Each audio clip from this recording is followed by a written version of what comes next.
রমজানের পরেই স্থানীয় সরকার পর্যায়ে সিটি কর্পোরেশন নির্বাচন হবে বলে নিশ্চিত করেছেন নির্বাচন কমিশনার আব্দুর রহমান মাসুদ।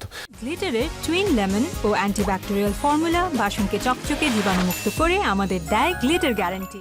দুপুরে ইসি মিডিয়া সেন্টারে reporters forum for election and democracy RFED এর অনুষ্ঠানে কথা বলেছেন তিনি। কমিশনের চলমান উপনির্বাচন নিয়ে ইসির তৎপরতার কথা জানিয়ে তিনি বলেন, স্থানীয় সরকার পর্যায়ে দলীয় প্রতীক থাকবে কিনা সে বিষয়ে সংসদের সিদ্ধান্তের অপেক্ষায় রয়েছে ইসি। সম্প্রতি অনুষ্ঠিত ত্রয়োদশ জাতীয় সংসদ নির্বাচন ও গণভোট সুষ্ঠু হয়েছে উল্লেখ করে নির্বাচনে ঘাটতির বিষয়গুলো কমিশন খতিয়ে দেখবে বলেও জানিয়েছেন তিনি।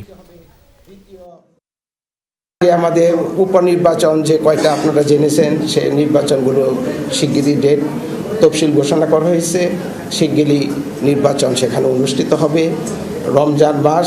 রমজান মাসের পরেই আমি মনে করি যে লোকাল গভর্নমেন্টের যে সিটি কর্পোরেশনের নির্বাচন সেটা অনুষ্ঠিত হবে।